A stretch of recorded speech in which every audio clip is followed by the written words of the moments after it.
মধ্যপ্ৰদেশৰ ইন্দোৰত অনুষ্ঠিত হৈ থকা ৬৮ সংখ্যক ৰাষ্ট্ৰীয় স্কুল গেমছৰ কাৰাটে খেলত অসমক প্ৰতিনিধিত্ব কৰা মৰিয়নি মাৰ্চেল আৰ্ট এছ'চিয়েশ্যনৰ ছাত্ৰ তানিছ গগৈয়ে ১৪ বছৰ অনূৰ্ধ্ব ৪০ কেজি শাখাত ব্ৰঞ্জৰ পদক অৰ্জন কৰি অসমলৈ গৌৰৱ কঢ়িয়াই আনিছে।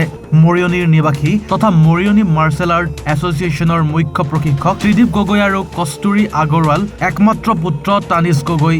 উল্লেখযোগ্য যে বৰ্তমান অনুষ্ঠিত হৈ থকা ৬৮ সংখ্যক ৰাষ্ট্ৰীয় স্কুল গেমছত মৰিয়নি মাৰ্চেল আৰ্টছ এছ'চিয়েশ্যনৰ মুঠ ২গৰাকীকৈ খেলুৱৈয়ে পদক লাভ কৰিবলৈ সক্ষম হৈছে।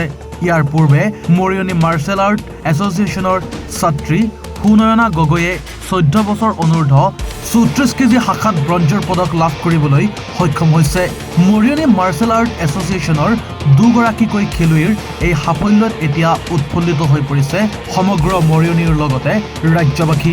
আমি ইয়াৰ পৰা ৩জন গৈছিলোঁ প্ৰশিক্ষণ, মই আৰু ২জন গৈছিলোঁ, এজন আৰু মাজুলীত গৈছিলে ভাস্কৰ সিংহন।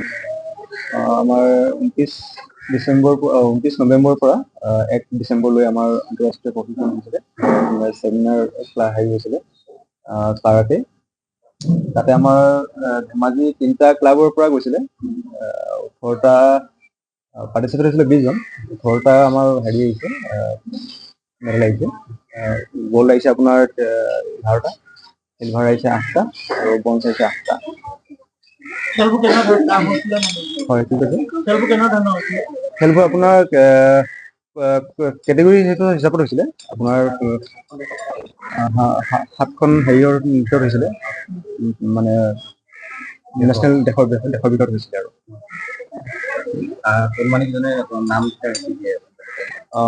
নামকেইটা এখেতৰ হেৰি পাইছে ৮৬, এইফালে হ'ল হেৰি সাৰ্বিক, তাইৰ নাম হৈছে হেৰি দৰ্থি, এই হ'ল আপোনাৰ হেৰি লিম্পি প্ৰবিজম, এইটো হ'ল আপোনাৰ হীৰকজ্যোতি, এজনী বৃষ্টি ৰাণী, এইটো হ'ল আপোনাৰ মনদীপ চেতিয়া।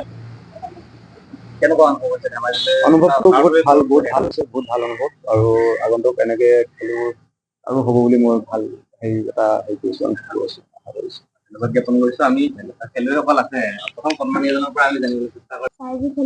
আমাৰ ঘৰ তুমি কি পাবলৈ সক্ষম হ'লা? গ'ল্ড মেডেল পালা। কিমান কেজি, কিমান বয়সৰ হেৰিত খেলিছিলা শাখাত? 7। কোন ক্লাছত পঢ়ি আছা এতিয়া? 6 পঢ়ি আছা। কেনেকুৱা লাগিছে এতিয়া তোমালোকে গ'ল্ড মেডেল পাই আহিলা? ভাল লাগিছে। কি হোৱা সপোন আছে তোমাৰ? এনেকে খেলি খেলি আৰু ডাঙৰ খেলুৱৈ হোৱা মন আছেনে? মন আছে। আৰু কোন শ্ৰেণীত পঢ়ি আছা? মই ক্লাছ 8ত পঢ়িছোঁ দাগুৰিকুল স্কুলত।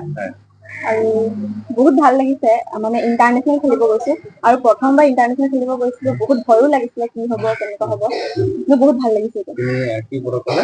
মই চিলভাৰ। ভৱিষ্যতে কেনেকুৱা ধৰণৰ হেৰি আছে? আৰু ডাঙৰ খেলত যাওঁ আৰু মানে গুৰুত্ব হয়। তোমাৰ প্ৰতিদ্বন্দ্বী কোন দেশৰ আছিলে? মই ইমান নাজানো, কিন্তু মানে বাহিৰৰ দেশৰ হৈছিলে। তুমি কেইটা গ'ল্ড মেডেল পালা? 2টা। কি কেটেগৰীত খেলিছিলা? ক'ত খেলিব গৈছিলা তোমালোকে? কেৰেলা। কেনেকুৱা লাগিছে এতিয়া? ভাল লাগিছে। তুমি কি খেলিছিলা? মই কাটা মাৰিছিলোঁ আৰু কমেটি খেলিছিলোঁ। ক'ৰ প্লেয়াৰ আছিলে তেতিয়া তোমাৰ খেলুৱৈ? নাজানো, বেলেগ দেশৰ আছিলে। তোমাৰ পূৰা আঘাত কৰিলা নে নকৰিলা? মাৰিব পাৰিলা নে সম্পূৰ্ণ? পাৰিলা। দুখ পাইছিলা নি তুমি? ভয় খাইছিলা নি? তাৰপিছত যোৰহাটৰ পৰা কংকনজ্যোতি শৰ্মাৰ ৰিপৰ্ট, এনি ভাৰত 24।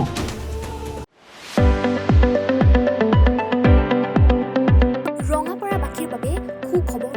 আপুনি যদি দুচকীয়া বাহন ল'ব বিচাৰিছে, তেন্তে এতিয়াৰে পৰা আৰু চিন্তাৰ কোনো প্ৰয়োজন নাই।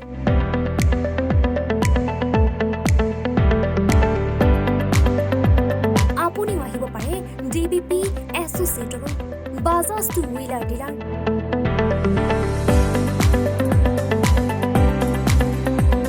আমাৰ ঠিকনা ৱাৰ্ড নং 8, ঠাকুৰবাৰী ৰোড, ডাকঘৰ, ৰঙাপাৰা, জিলা শোণিতপুৰ।